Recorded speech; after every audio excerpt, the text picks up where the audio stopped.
Hi, I wanted to share with you all my process of how I select fabrics and colors for my quilt designs. So I'm going to kind of walk you through.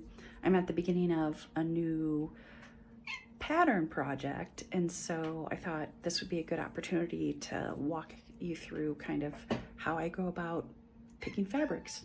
I like to start with a neutral surface, and I'm actually sitting next to a window and it's sunny out, so I have a lot of good daylight coming in. So you want good light when you're doing this. I start with a digital mock-up. The nice thing about that is then I can test actual fabric colors. I colored my design in pre-quilt using Ruby and Bee solids, and after I do that, I always like to validate my fabric choices with actual fabric. So the nice thing is I have this swatch set. So this gives me the chance to kind of test my selections.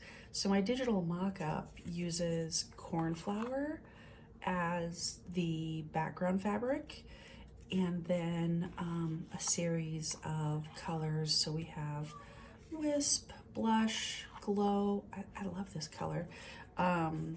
Then I threw in Pumpkin just for kind of like a transition color to add something a little bit different. Mandarin, Poppy, and then Night Sky. So what I'm going for with this design, obviously, is kind of an ombre effect, starting with very light and a very dark. And so obviously I want my background to be like a mid value so that it offers good contrast with both of these colors, because these colors will be the ones that are situated next to the background in all instances within this design. So now that I've laid these out, I like this color palette, but the next step that I do is I take a photograph of it and I grayscale it. So looking at the grayscale photo, you can see that there's not a lot of value contrast between these three colors here. And so I might actually test out additional colors. Maybe I'll swap in Delphinium, see how it's slightly lighter. That looks nice with this glow as well, but I might go slightly darker here too. Let me try Claret instead of Poppy. And again, I'll take a photo and make it grayscale. That's better. I have better contrast and value between these two, but now these three kind of seem to be in the same value range. So I might just play here. Maybe I'll take away Pumpkin and move Delphinium here and maybe bring back Poppy. Let's take a grayscale photo of that and see what it looks like. That's pretty good. The interesting thing is now that I'm looking at these, the queen size of this pattern calls for 7 colors here, but I'm actually only going to make the full size, so I only need 6 colors here and a background. So I'm actually going to take this color out because I won't need it in the quilt that I'm going to be making. Originally designed this, I noticed that this cornflower and pumpkin, that was my mid range over here.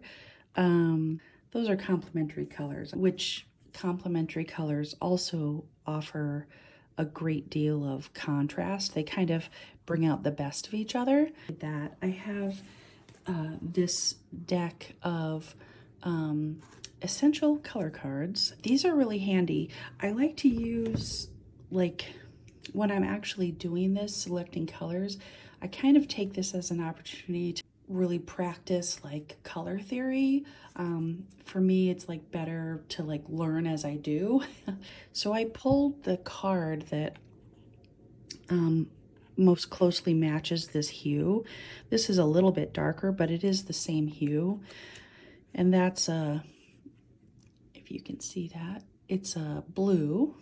And you can see that the complementary color is this orange yellow, which when I pulled that card, orange yellow, it's this.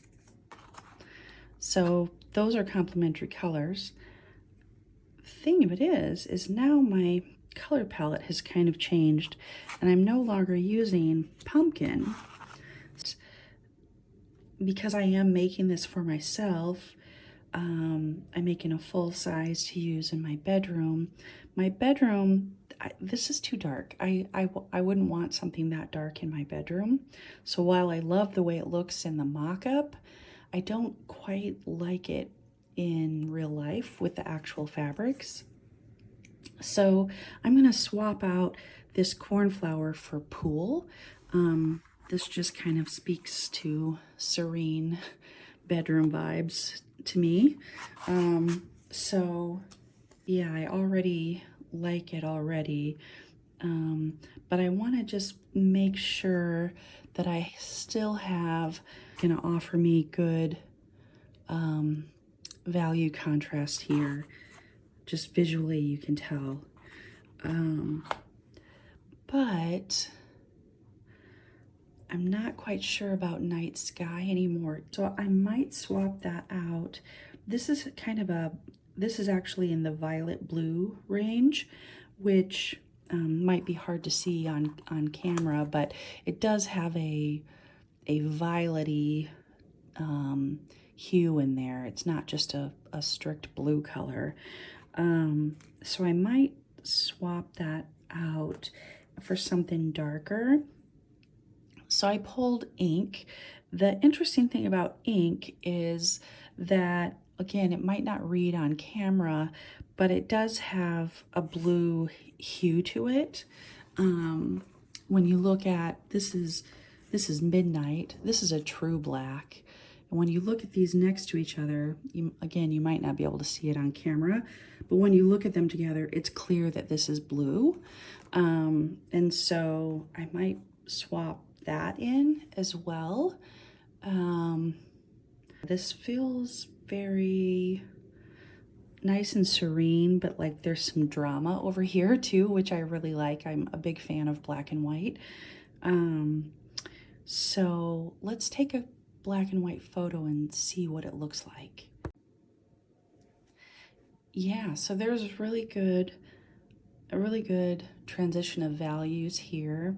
I have, you know, very good contrast of values between the background and these two edge pieces. So yeah, I think I'm really happy with this. I want to just, again, like pull a card to see. So this matches that hue. Again, this is slightly darker, but it's the same hue. And this is an aqua blue, which if you follow me, you know I'm kind of obsessed with. And so the complementary color, oh, orange red. So the complementary color to this is orange red. So I pulled a few of those just to see what that looked like. And oh, that's that, and that's that. So it always surprises me when I pull fabrics and then I check it against the cards. I think our eyes are much smarter than we give them credit for. Like